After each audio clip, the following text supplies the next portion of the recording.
샬롬. 세계사 이야기 두 번째. 소크라테스, 너 자신을 알라, 너 자신을 알라.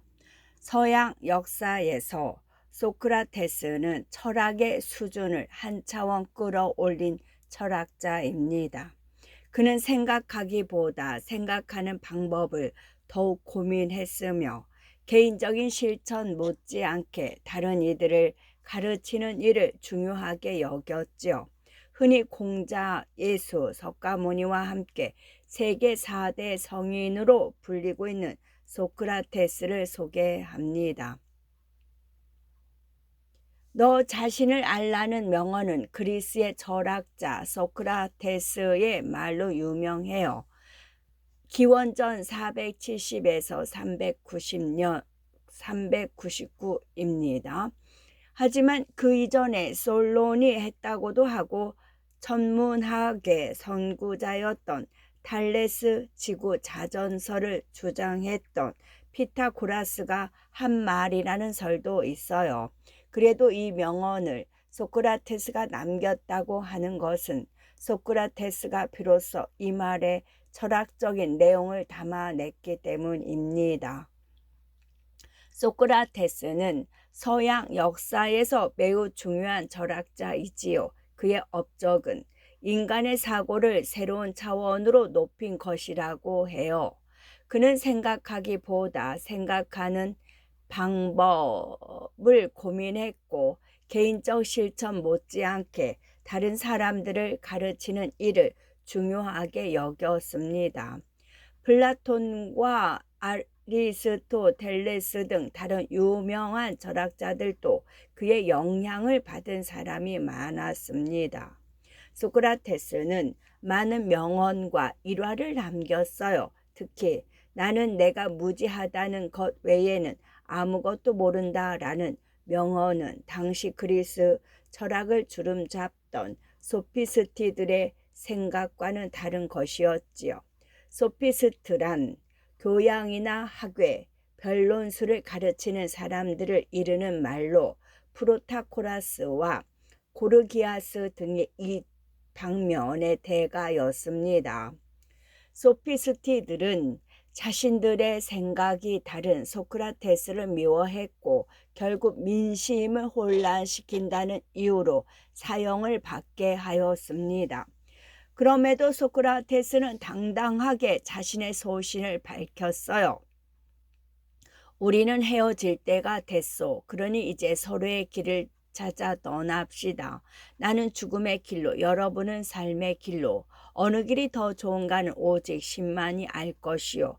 플라톤이 지은 대화편 중 소크라테스의 변명에 나오는 내용입니다.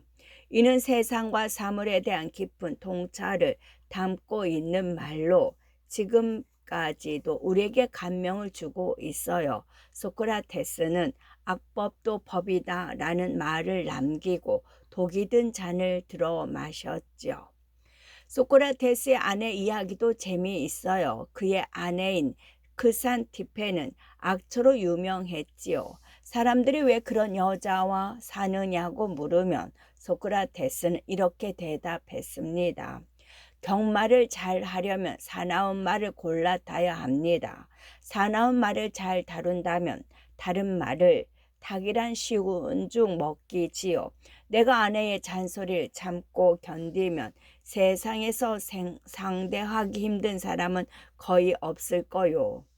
크산티페가 욕을 해대며 머리에 물을 쏟아 부었을 때에도 소크라테스는 태연하게 말했다고 합니다.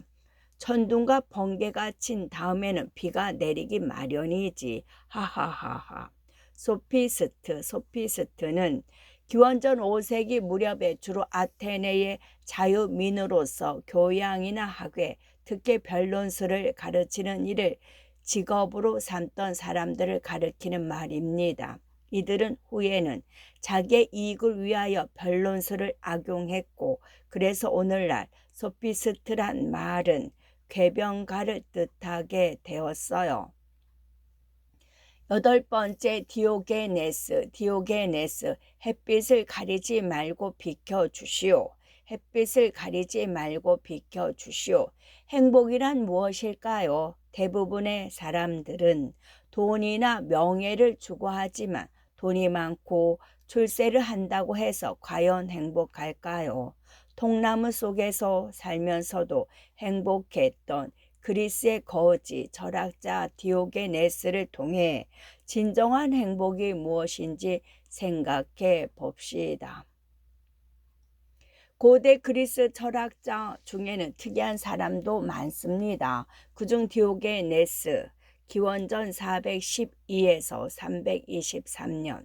디오게네스라는 철학자는 통나무 속에서 거지처럼 살았어요. 그가 통나무 속에서 산 것은 세상의 도덕이나 풍습, 법과 형식 등을 무시한다는 의미였지요. 디오게네스를 키니코스 학파라고 부르는데 이 말은 개와 같다라는 뜻으로 한자로는 견유학파라고 합니다. 마치 개처럼 원시적이면서도 자유롭게 사는 철학자들이라는 뜻이지요. 디오게네스는 인간이 어떻게 살아야 행복해질 수 있는지 보여준 것으로 유명해요.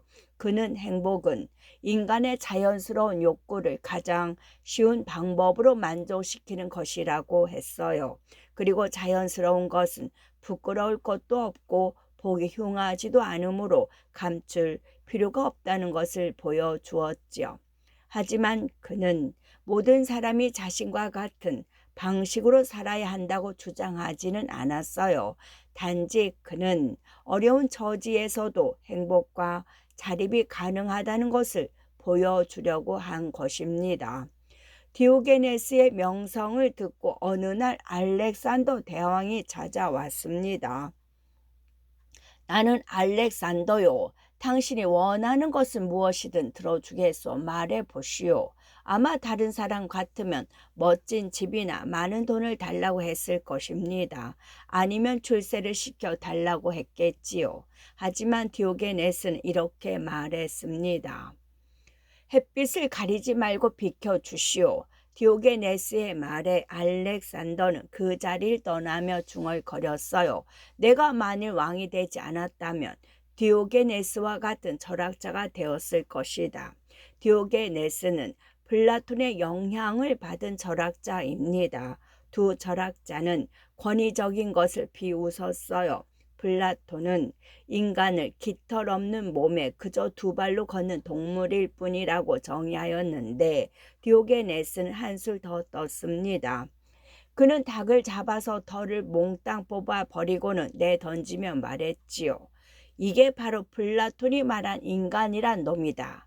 세상을 비웃으며 세속적인 권위를 부정한 디오게네스는 오늘날 우리에게 많은 것을 생각하게 합니다.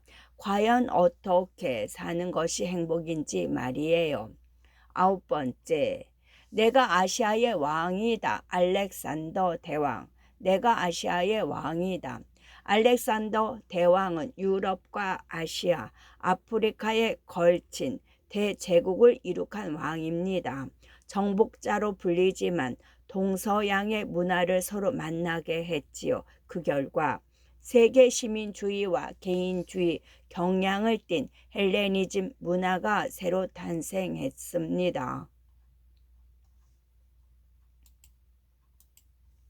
알렉산더 대왕은 기원전 356에서 323년 동서양을 아우르는 대제국을 건설한 인물입니다. 그리스와 페르시아는 물론 이집트와 인도 국경까지 점령하고 알렉산드로스 제국을 세웠지요. 알렉산더의 아버지는 그리스 북쪽에 자리 잡고 있던 마케도니아의 왕 필리포스 2세입니다. 필리포스는 그리스의 독시 국가들이 혼란한 틈을 타서 그리스를 점령했어요.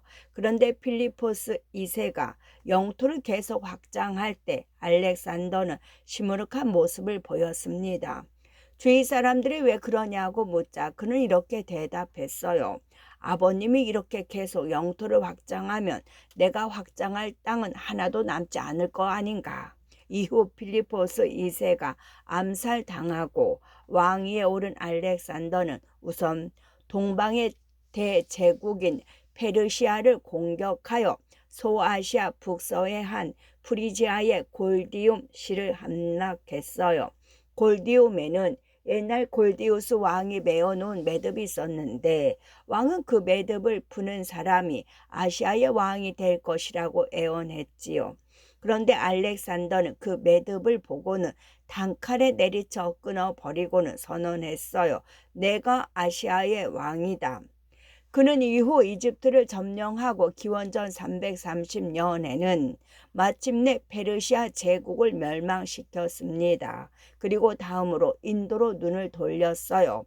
군대를 이끌고 인더스 강에 이르자 병사들은 몸서리를 젖었습니다. 병사들은 몸서리가 젖었습니다. 정복 전쟁이 끝없이 계속되었기 때문이지요.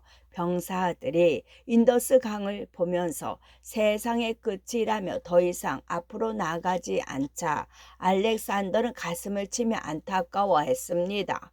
이제 나에게는 정복할 땅이 없어졌노라. 바벨론으로 개선한 알렉산더 대왕은 일찍이 없었던 세계 제국을 다스리는 통치자가 되었어요. 그러나 그것으로 세상에서 할 일이 끝났는지 원인 모를 병을 앓다가 기원전 323년 6월 10일 조용히 눈을 감았죠. 알렉산더 대왕은 동양과 서양의 문화를 만나게 했고 그 결과 그리스 문화와 동양의 문화가 만나 새로운 헬레니즘 문화를 만들었습니다. 이것은 도시국가 특성을 지닌 그리스 문화가 세계 각국으로 퍼져나가 뿌리를 내리게 된 계기가 되었죠. 10번째 아리스토텔레스. 인간은 사회적 동물이다.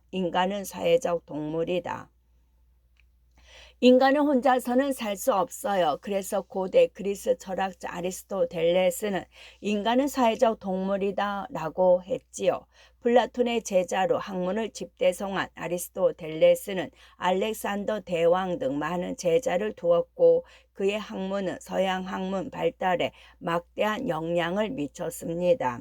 아리스토텔레스는 기원전 384에서 320년. 아리스토텔레스는 서양 학문 발달에 막대한 영향을 끼친 인물입니다. 로마 시대부터 중세에 이르기까지 그의 영향을 받지 않은 철학자는 없다고 봐도 될 정도지요.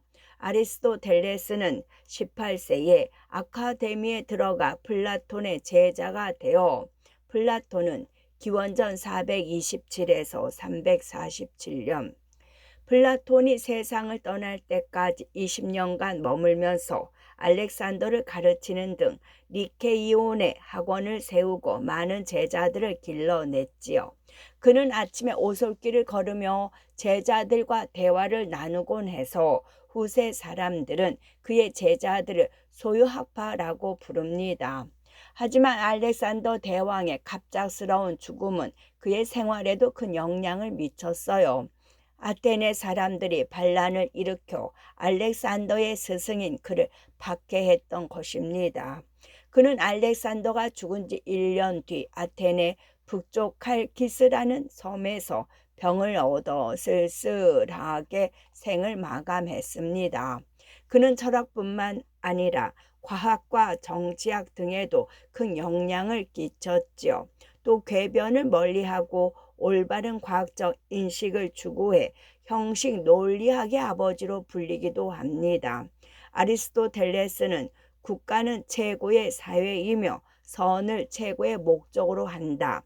국가는 가족보다는 늦게 구성되었지만 그 성격상 가족이나 개인보다 우선한다고 볼 수 있다라고 주장했어요.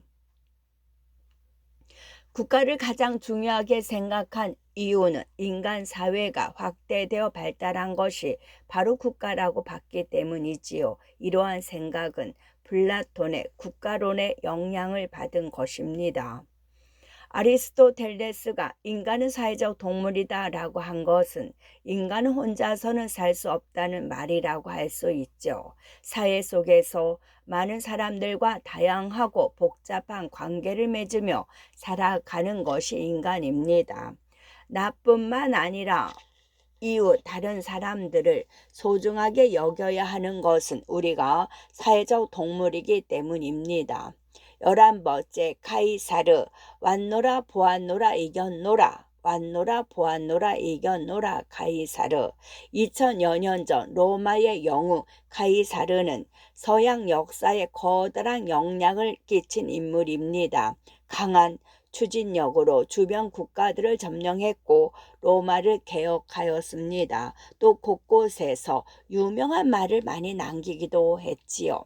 2000여 년 전 그리스의 뒤를 이어 부각한 나라는 로마입니다. 로마에는 특히 뛰어난 정치가와 군인들이 많았는데 그중 카이사르 기원전 100에서 44년 여러 차례 주변 국가와의 전쟁에서 승리한 영웅입니다. 내전에서 폼페우스를 꺾은 카이사르는 이집트를 정복하고 돌아오는 길에 소아시아에 들러 제라시 근처에서 폰토스의 파르나시즈와 충돌했지요. 이곳에서도 대승을 거둔 그는 그 사실을 로마의 친구에게 다음과 같이 편지로 알렸습니다. 왔노라 보았노라 이겼노라. 카이사르는 훌륭한 군인이었을 뿐만 아니라 최고의 웅병가였고 문장가였지요. 그러나 로마의 역사가이자 전기 작가인 수에토니우스의 황제전에 따르면 이 말은 카이사르가 쓴 것이 아니라 카이사르가 로마에 개선했을 당시 길가에 나부터 있던 글귀라고도 합니다. 카이사르는 기원전 58년부터 8년간에 걸쳐서 알프스 산맥을 넘어 갈리아, 프랑스를 전복했는데 그전에는 누구도 해내지 못한 일이었지요. 그는 이후 부유한 도시를 공격해 많은 재물을 약탈했고 그 결과 로마 최고의 부자가 되었어요. 그렇지만 그가 로마를 비운 사이에 정적 폼페우스가 원로원과 결탁했어요. 폼페우스는 기원전 106에서 48년 그들은 카이사르를 무력화시키고자 카이사르의 군대를 해체시키려 했습니다. 카이사르는 이미 대세가 기울었음을 깨달았지만 가만히 앉아서 죽을 수는 없는 일이었어요. 그는 군사 5,000명을 이끌고 로마의 루비콘 강가에 도착해 이렇게 말했습니다. 주사위는 던져졌다. 카이사르의 말에 군사들은 죽음을 각오하고 로마를 공격했고 폼페우스는 이집트로 달아났지요. 카이사르는 정적을 물리친 뒤 이집트 여왕 클레오파트라와 사귀어 아들 카이사리온을 낳았습니다. 클레오파트라는 기원전 69에서 30년. 그러나 이후 카이사르는 아끼던 부하 브루투스에게 암살을 당하고 맙니다. 그때 그가 외친 브루투스 너마저도 라는 말이 유명하지요. 카이사르는 로마를 평정한 뒤 많은 일을 했습니다. 원로원을 개혁하며 젊은 인재를 등용하였고 금과 은의 환율을 고정시켰으며 많은 이들에게 로마 시민권을 부여했어요. 가도 정비 등 공공사업도 많이 벌렸으며 특히 로마 달력을 개정하여 태양력인 율리우스력을 제정해 서양 사회에 큰 영향을 끼쳤죠. 12번째 로마 제국을 통일한 존귀한 사람 아우구스투스. 로마 제국을 통일한 존귀한 사람 아우구스투스. 카이사르의 양아들 아우구스투스는 로마 제국을 통일하여 초대 황제가 된 사람입니다.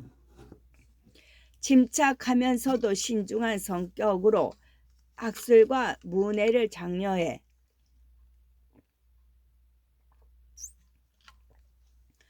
로마 문화의 황금 시대를 이룩하고 서양 역사에 커다란 족적을 남겼죠. 카이사르의 뒤를 이어 로마 제국을 통치한 사람은 아우구스투스입니다. 아우구스투스는 기원전 63년에서 기원 후 14년입니다. 본래 그의 이름은 옥타비아누스였는데 어머니가 카이사르의 진료라서 아버지가 돌아가신 뒤 카이사르의 보호를 받으며 자랐어요. 카이사르가 암살을 당한 직후 유언장을 공개해 보니 옥타비아누스를 양아들로 삼는다는 내용이었고, 옥타비아누스는 카이사르의 재산을 물려받아 부자가 되었습니다. 그런데 그는 그 돈을 자신을 위해서만 쓰지 않았어요. 카이사르의 추모식에도 막대한 돈을 썼고 많은 로마인들에게 카이사르의 유언이라면서 돈을 나눠주기까지 했어요. 그 바람에 옥타비아누스는 로마 시민들에게 카이사르의 후계자로 인정받았고 결국 로마 제국의 최고 통치자에 올랐습니다.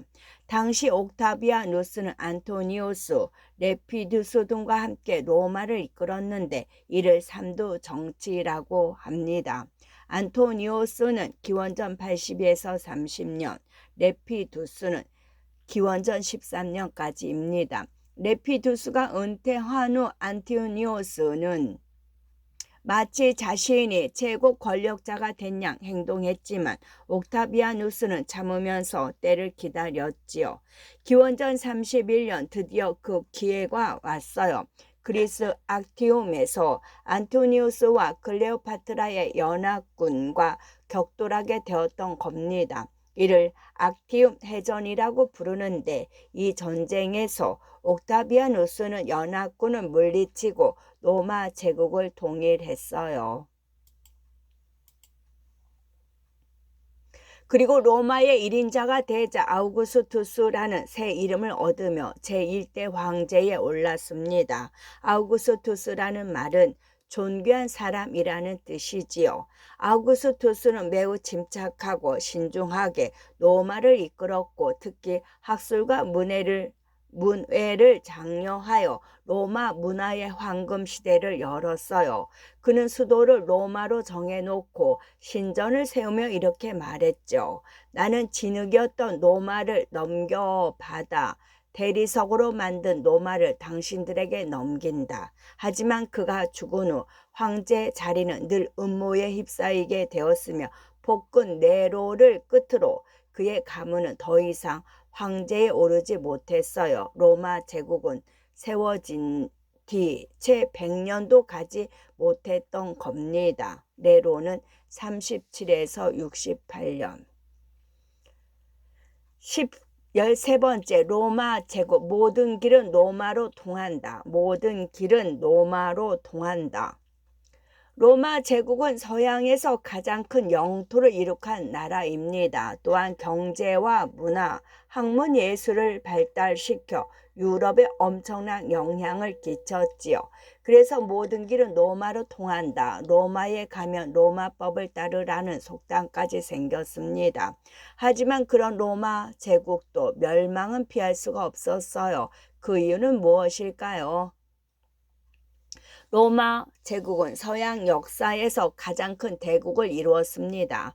제국 각지에는 로마식 도시가 세워졌고 정복지의 주민에게는 로마 시민권이 주어져 로마 문화가 구석구석까지 스며들었지요. 로마의 번영은 2세기에 이르러 그 절정에 다다랐고 도시의 중앙에는 광장을 두고 신전 및 원형극장, 공공목욕탕 등이 세워졌습니다. 경제도 매우 발전하여 제국 각지의 특산품 거래가 자유로이 이루어지고 안정된 통화의 뒷받침으로 인도와 중국과의 교역도 성행했어요. 특히 길을 잘 닦아서 이런 말이 생겨났습니다. 모든 길은 로마로 통한다. 또 이런 속담도 생겼어요. 로마에 가면 로마의 법을 따르라. 이 속담의 기원은 아우구스티누스가 단식일이 서로 다른 것에 대해 선배인 암브로시우스에게 물을 때에서 깊이로 그렇답니다. 암브로시우스가 이렇게 말했어요. 나는 여기 밀라노에 있을 때는 일요일에 단식을 하지 않네. 그러나 내가 로마에 있다면 일요일에 단식을 하지. 그러나 번영하던 로마 제국에도 위기가 싹트고 있었습니다. 특히 노예제에 너무 의존한 것이 문제였어요. 노예들은 대부분 전쟁 포로였는데 이들 노예를 이용하여 라티푼디움이라는 대농장 경영을 넓히자 자영농을 하는 사람들이 몰락하기 시작한 것입니다. 그 결과 부자와 빈자, 토지 소유자와 비소유자, 득권층과 박탈층이 심하게 분리되기 시작했어요. 로마의 경제는 본질적으로 약탈 경제로서 로마 문화의 유산이라고 자랑하는 도로망조차 군사 행정적인 목적으로만 쓰인 것도 문제였습니다. 상업적으로 사용하려면 허가를 받아야 했는데 그 허가가 난 적은 거의 없었다고 하지요. 많은 자유농이 몰락한 반면 귀족층은 사치와 향락 속에 빠져들어갔어요. 결국 476년에 마지막 황제 로블루스 아우구스툴루스가 게르만의 오도아케르에 의해 폐위되면서 서로마 제국은 멸망하고 말았습니다. 아우구스티누스는 초대 그리스도교 교회가 낳은 유대한 철학자이자 사상가입니다. 고대 문화 최후의 위인으로 부르는데 중세의 새로운 문화를 탄생하게 한 선구자라고 하죠.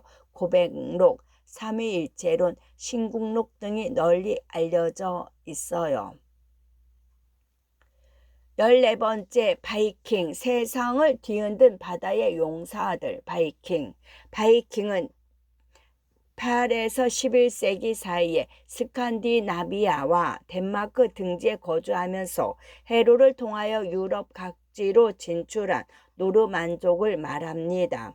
그들은 항해술이 뛰어나고 상업을 주로 했으나 여러 지역에서 약탈도 많이 했기에 바이킹이라고 하면 해적을 뜻하는 말로도 쓰이게 되었죠. 한때 유럽을 뒤흔들었던 바이킹에 대해서 알아볼까요?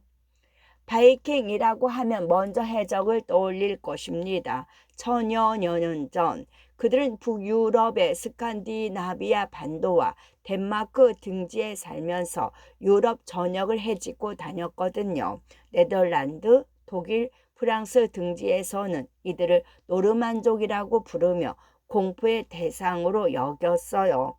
노르만족이란 북방인이라는 뜻입니다. 바이킹이라는 말은 만을 뜻하는 아이슬란드의 말 비크에서 유래해요. 만이란 바다가 육지 안으로 들어온 지형을 뜻하는데 바이킹은 만에 사는 사람이라는 뜻으로 나중엔 항해자를 뜻하기도 했지요. 바이킹들은 여러 부족이 있었고 부족 단위로 공동 생활을 했어요. 그들은 모험심이 대단하고 항해술이 뛰어나 세계 곳곳으로 진출했어요. 프랑스의 노르망디와 잉글랜드를 점령했고 아이슬란드와 그린란드도 침략했어요. 또 발트해의 노브고로드 공국과 키예프 공국 등의 식민지를 세웠으며 지중해에서는 시칠리아 왕국을 세우기도 했어요. 그들은 해적질도 했지만 당당하게 교역을 더 많이 하였습니다. 그런데 바이킹은 왜 이렇게 세계 곳곳으로 진출했던 걸까요? 우선 이들의 본거지인 북유럽 땅이 너무 척박했기 때문입니다.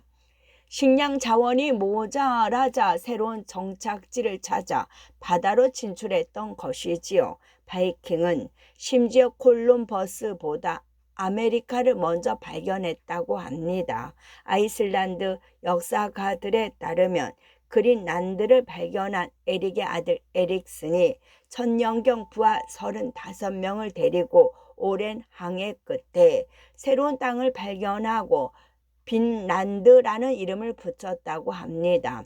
빈란드의 위치가 어디인지는 의견이 분분하지만 여러 가지를 종합해 볼 때 대서양 연안의 노바스코시아 반도 아니면 뉴잉글랜드 근처로 추정됩니다. 이것을 볼 때 바이킹을 단순히 해적이라고 부르기보다는 무언가라고 부르는 것이 옳은 것 같습니다.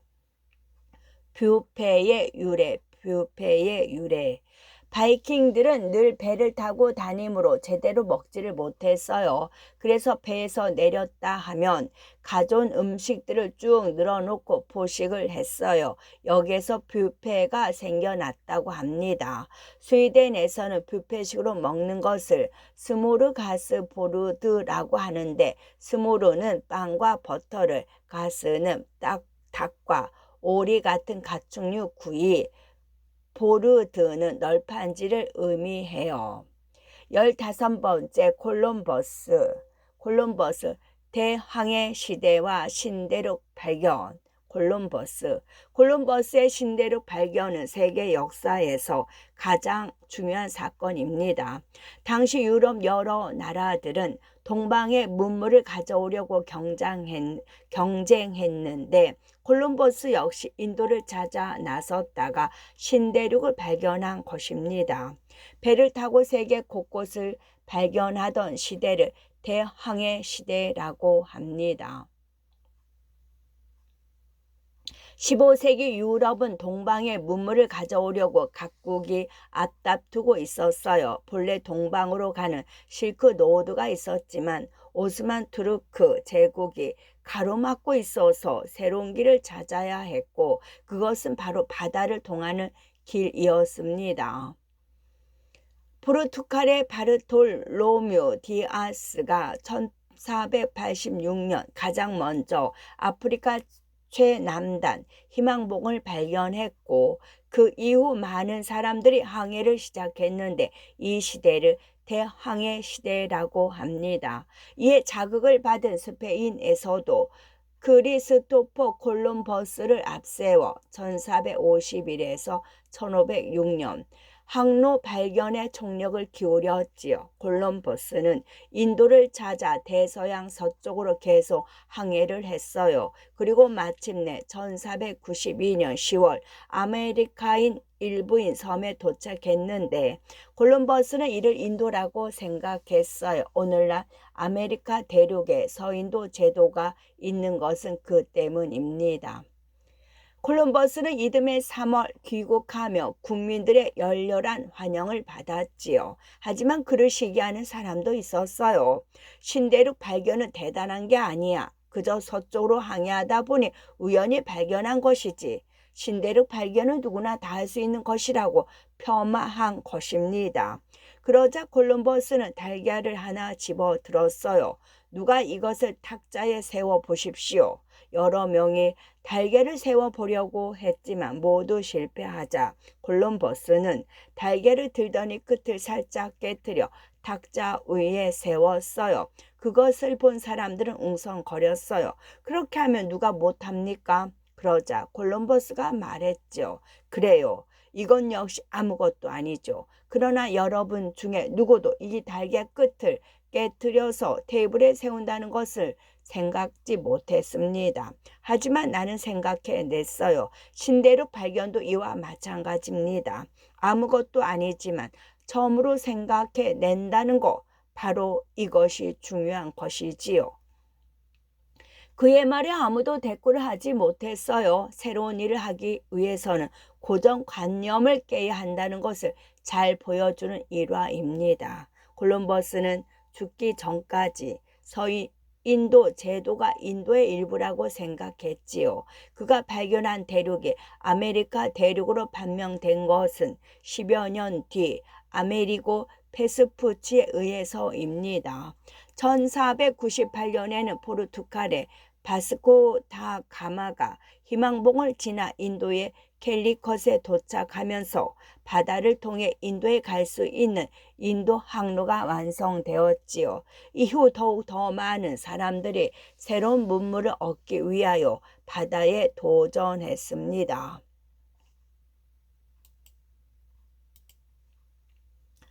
토스카넬리의 세계 지도, 토스카넬리의 세계 지도. 이탈리아 피렌체의 의사이자 지리학자인 토스카넬리는 이미 1474년에 로마의 포르투갈 대사에게 서쪽 인도로 가는 항로를 찾는 일을 후원하도록 포르투갈 왕에게 요청하라는 편지를 보냈어요. 또한 포스카넬리는 이 편지의 사본을 콜럼버스에게도 보내 콜럼버스가 신대륙을 발견하는 데 큰 영향을 끼쳤습니다. 16번째, 마르틴 루터. 신이시여 제게 힘을 주소서. 마르틴 루터. 천국에 가는 표를 돈을 주고 살 수 있을까요? 옛날 교황이 발행한 면죄부는 하나님 앞에 그 사람의 죄를 모두 면해준다는 증서입니다. 사람들은 너도 나도 천국에 가기 위해 돈을 내고 이를 구입하였지요. 물론 이것은 말도 안 되는 일이지요. 이것을 계기로 결국 마르틴 루터에 의해 종교개혁이라는 엄청난 일이 벌어졌습니다. 16세기에 들어와 유럽은 새로운 분위기에 휩싸였지요. 그중 종교개혁은 가장 커다란 변화였습니다. 당시에는 교황이 면죄부를 만들어 판매를 해서 돈을 걷어들였어요. 면죄부란 죄를 면해주는 증서를 말합니다. 1517년 교황 레오 10세도 성 베드로 성당을 증축하기 위하여 면죄부를 발행해 유럽 곳곳에 팔았죠. 비텐베르크 대학의 마르틴 루터 교수는 1483에서 1546년 교수는 교회의 타락에 분개하며 면죄부 판매에 반대하는 95개조의 반박문을 비텐베르크 성당의 출입문에 붙여 놓았어요. 몇 가지만 소개하면 다음과 같습니다. 제21조는 면죄부를 판매하는 사람들은 교황의 사면으로 모든 죄를 용서받을 수 있다고 말하지만 이것은 거짓이다. 제27조 헌금함에 헌금이 들어가는 순간 지옥에 떨어진 영혼이 전당으로 갈 수 있다는 것은 말도 안 되는 이야기이다.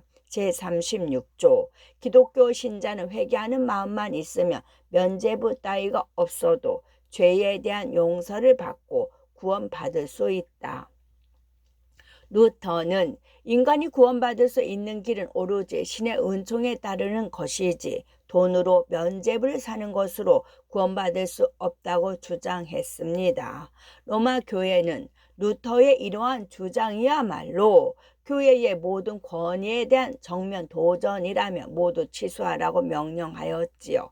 루터는 오히려 반박했고 기독교 신자의 자유 등 여러 논문을 통해 성서만이 유일한 그리스도 신앙의 원천이라고 주장했어요.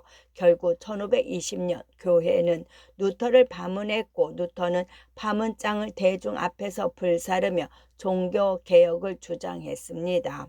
신성 로마 제국의 황제인 칼 5세가 루터를 소환하여 주장을 철회하라고 요구했지만 루터는 단호했어요. 오 신이시여, 저는 지금 여기에 서 있습니다. 그것 외에 제가 할 수 있는 것은 하나도 없습니다. 신이시여 저에게 힘을 주소서. 그의 주장에 많은 사람들이 동조해 곳곳에서 반란이 일어났지요. 그렇지 않아도 오랜 세월 동안 교회에 불만을 품고 있던 농민과 귀족, 도시인들이 들고 일어났던 것입니다.